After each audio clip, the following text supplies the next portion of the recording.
È il 1945 e l'Italia è in ginocchio, devastata da 2 anni di guerra civile, occupazione straniera e bombardamenti. Le sue città sono macerie, la sua gente è affamata, i suoi soldati sono dispersi o traditi. I vertici militari, screditati dal disastro dell'8 settembre del 1943, sono paralizzati dalla paura. Il paese sembra aver perso ogni guida, ogni speranza. Eppure, nell'ombra più fitta di questo crepuscolo, un uomo si era mosso controcorrente. Un ufficiale che non portava i gradi di generale, ma si era caricato sulle spalle il peso di una nazione. Dal partecipare ai negoziati segreti con il nemico a sfidare i propri superiori, la sua missione era diventata una: salvare il salvabile, porre fine al massacro, riscattare l'onore di un esercito e di un popolo. Il suo nome è Luigi Marchesi e questa è la sua storia. La storia della spia con le stellette, dell'alpino che osò parlare dove tutti gli altri tacevano. Ciao, mettiti comodo, indossa le cuffie e lasciati trasportare dentro questa storia. Mentre l'Italia bruciava e i comandi supremi erano prigionieri dei loro stessi errori, fu un maggiore degli alpini, un uomo abituato alla lealtà silenziosa della montagna, a prendere in mano il destino di migliaia di persone. Ma chi era davvero Luigi Marchesi? Come poté un singolo ufficiale quasi sconosciuto trovarsi al centro degli eventi che decisero le sorti dell'Italia? E quale fu il prezzo che dovette pagare per il suo coraggio? Per rispondere, dobbiamo tornare indietro, al cuore pulsante del dramma italiano, l'estate del 1943. Luigi Marchesi non nasce spia. Nasce a Torino nel 1910, in una famiglia con una forte vocazione militare. Figlio di un colonnello, sceglie la via delle armi e finisce nel corpo che più di ogni altro incarna i valori di sacrificio e tenacia, gli alpini. È un ufficiale brillante, il più giovane mai ammesso alla scuola di guerra, un uomo che conosce le lingue, specialmente il tedesco. Ma Marchesi non è un burocrate da scrivania. È uno sciatore esperto, un uomo che porta dentro di sé un codice d'onore saldo come la roccia delle sue montagne. Nel 1943, questo alpino si trova catapultato in un mondo lontanissimo dalle sue Alpi, Roma.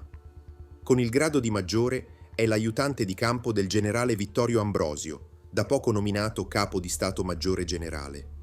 In pratica, Marchesi è l'ombra dell'uomo più potente delle forze armate, proprio mentre l'Italia sta andando alla deriva. È l'estate del 1943. Il 25 luglio Mussolini è stato sfiduciato e arrestato. Il nuovo capo del governo è il maresciallo Pietro Badoglio. Alla radio il proclama ufficiale recita una frase che passerà alla storia per la sua tragica ambiguità. La guerra continua. Ma tutti sanno che è una bugia. L'Italia è stremata, l'esercito al collasso e l'invasione della Sicilia ha dimostrato che la sconfitta è solo questione di tempo. In segreto, nel caos di una Roma sospesa tra la paura dei tedeschi e la speranza di pace, il governo Badoglio cerca un contatto con gli alleati per firmare un armistizio. In questo vortice di intrighi e doppi giochi, il maggiore Marchesi non è un semplice spettatore. La sua posizione lo proietta al centro dell'uragano. Vede, ascolta e soprattutto comprende prima di molti altri la portata della catastrofe imminente. È testimone dell'impreparazione, dell'indecisione e, come scriverà, del maledetto terrore dei tedeschi che attanaglia i vertici militari e politici. Nell'agosto del 1943. La decisione è presa. Bisogna trattare la resa. L'uomo scelto per la missione è il generale Giuseppe Castellano, un uomo di fiducia di Ambrosio. E Ambrosio decide che, data la delicatezza dell'incarico, Castellano deve essere accompagnato da un ufficiale che possa riferire ogni dettaglio con precisione assoluta. Quell'ufficiale è il maggiore Luigi Marchesi. Inizia così per l'alpino torinese un viaggio nel cuore delle tenebre. La delegazione parte in segreto e raggiunge la Sicilia, a Cassibile, un piccolo borgo vicino Siracusa, dove gli alleati hanno stabilito un quartier generale. È qui che il destino dell'Italia sta per essere scritto. Le trattative sono tese, umilianti. Gli anglo-americani, guidati dal generale Walter Bedell Smith, capo di Stato Maggiore di Eisenhower, non offrono negoziati, offrono una resa incondizionata. Marchesi assiste a ogni parola, a ogni sguardo. Il 3 settembre del 1943, in una tenda da campo, il generale Castellano firma le 12 clausole del cosiddetto armistizio corto. L'Italia si è arresa, ma nessuno in patria lo sa ancora. Il compito di Marchesi, ora, diventa ancora più critico. Castellano viene trattenuto in Sicilia, perciò tocca al maggiore tornare a Roma. Il 5 settembre rientra in aereo, portando con sé i documenti che segnano la fine di un'era. Non solo le clausole firmate, ma anche il testo del cosiddetto armistizio lungo, un documento che di fatto consegna l'Italia nelle mani degli alleati, e le istruzioni operative per l'esercito. Marchesi è il latore della notizia che cambierà per sempre la storia del suo paese. Consegna tutto ad Ambrosio, consapevole che ogni minuto è decisivo. Ma a Roma il tempo sembra essersi fermato. L'incubo, in realtà, deve ancora cominciare. L'8 settembre del 1943 è il giorno del caos. Nel pomeriggio, da Radio Algeri, il generale Eisenhower annuncia al mondo che l'Italia si è arresa. La notizia piomba su Roma come una bomba.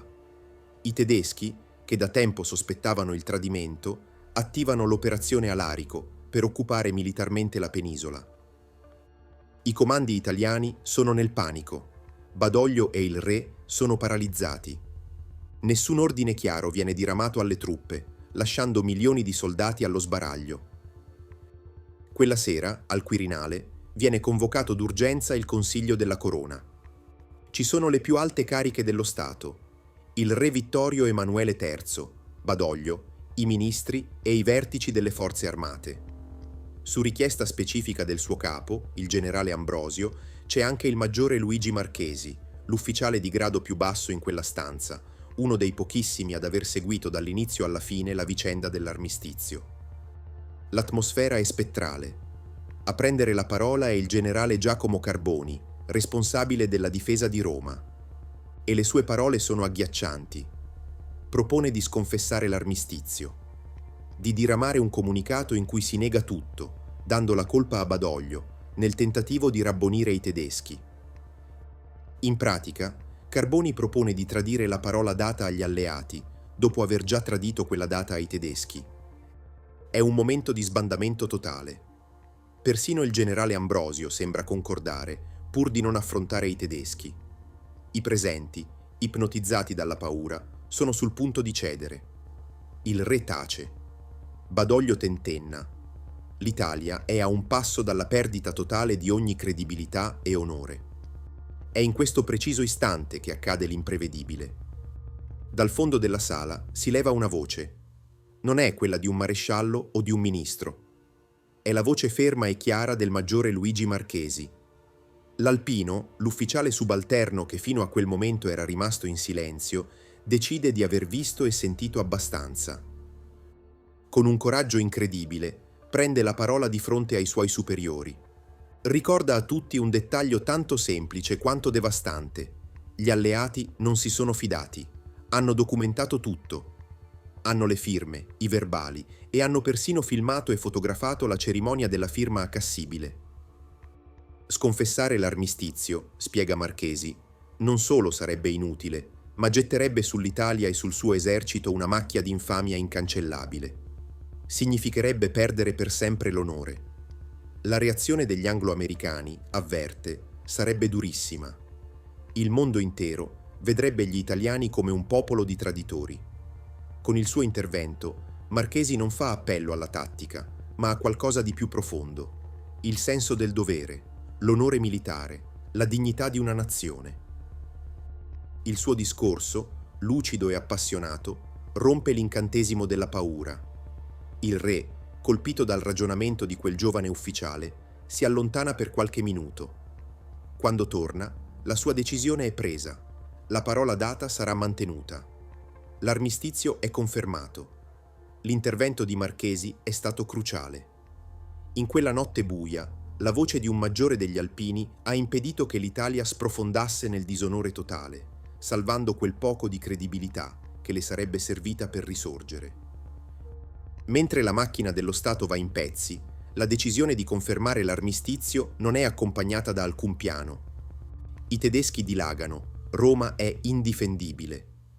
L'unica opzione per il re e per il governo è la fuga verso il sud, per garantire la continuità dello Stato in territorio non occupato.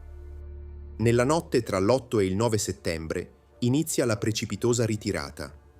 È la tristemente famosa fuga di Pescara. E Luigi Marchesi è ancora lì, al centro dell'azione, parte del convoglio che accompagna il re, la famiglia reale e Badoglio verso la costa adriatica. Da Pescara il gruppo si imbarca sulla corvetta Baionetta e raggiunge Brindisi, già in mano alleata. Marchesi arriva a Brindisi. Ha visto con i suoi occhi il collasso dell'esercito, la dissoluzione dei comandi, l'incapacità dei vertici. Ha vissuto l'umiliazione della fuga e il dramma di un paese lasciato a se stesso. Questa esperienza lo segna profondamente.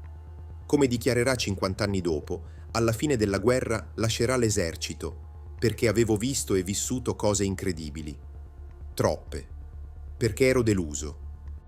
A Brindisi nasce il Regno del Sud, un embrione di governo italiano che si schiera con gli alleati. Il paese è spezzato in due.